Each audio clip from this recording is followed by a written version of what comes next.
Hi everyone, my self Aarvi Joshi. और आज के सेशन में हम बात करने वाले हैं class 12 chapter number 6 halo alkane haloarenes को हम डिस्कस कर रहे हैं। इससे पहले कुछ लेक्चर्स कंप्लीट हो चुके हैं। आई होप कि आप लोगों ने वो लेक्चर्स देखे और अगर आपका कोई भी डाउट रहा हो तो आप हमें कमेंट सेक्शन में ज़रूर बताएं।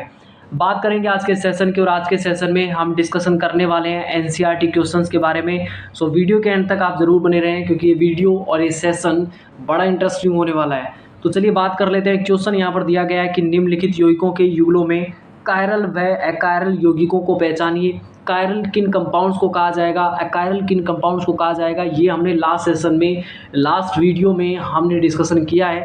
तो एक बार फिर से हम इस चीज़ को डिस्कशन कर लेते हैं। तो चलिए बात करते हैं कि किसी भी कंपाउंड को कायरल कहा जाए या अकायरल कहा जाए, इसके लिए ज़रूरी होता है कुछ कंडीशंस को याद रखना। कंडीशन में सबसे बड़ी कंडीशन यही है कि किसी भी कंपाउंड के अंदर जो सेंटर एटम होगा वो जनरली आपको कार्बन मिलेगा।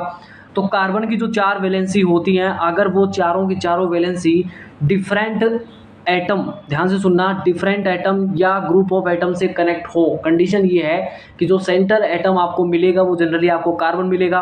तो कार्बन की जो 4 वैलेंसी हैं वो डिफरेंट एटम से कनेक्ट हो या फिर डिफरेंट ग्रुप ऑफ एटम से कनेक्ट हो, तो ऐसे कार्बन को हम कहेंगे कायरल कार्बन।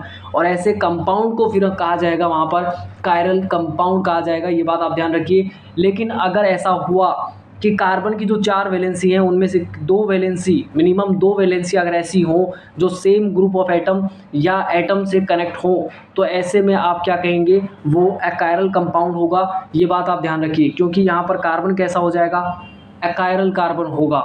ठीक है, तो सिंपल सा है, आप आसानी से इस चीज़ को आइडेंटिफाई कर सकते हैं। देखिए यहाँ पर सबसे पहले इस कंपाउंड की बात कर लें तो यहाँ जो कार्बन होगा, सेंट्रल एटम जो कार्बन है, इसकी 4 वैलेंसी जो है वो 4 डिफरेंट ग्रुप ऑफ एटम से कनेक्ट है, तो ऐसे में ये कायरल होगा। जबकि इसमें अगर बात कर लें तो 2 सेम ग्रुप ऑफ एटम यहाँ पर है, तो ये क्या हो जाएगा, अकायरल कंपाउंड होगा। इसमें अगर बात कर लें तो यहाँ पर आप देख सकते हैं 4 डिफरेंट ग्रुप ऑफ एटम यहाँ पर आपको मिले हुए हैं, तो ऐसे में ये क्या होगा, कायरल होगा। जबकि अगर बात कर ले यहाँ 2 सेम ग्रुप ऑफ एटम जो है वो कार्बन से कनेक्ट है, इथाइल ग्रुप कनेक्ट है, तो ऐसे में आप कह सकते हैं ये क्या होगा, अकायरल होगा।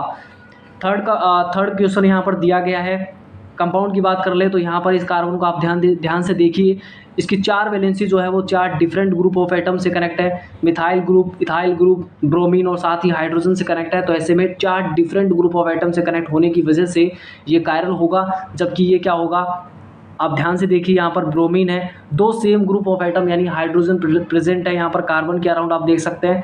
ठीक है, यहाँ ब्रोमीन, हाइड्रोजन और यहाँ पर फिर ये प्रोपाइल ग्रुप है। ठीक है, तो आप ध्यान से देख सकते हैं ये क्या है, अकायरल होगा। तो आई होप कि आपको ये सेशन हेल्पफुल लगे और मिलेंगे नेक्स्ट सेशन में। तब तक के लिए थैंक्स टू ऑल।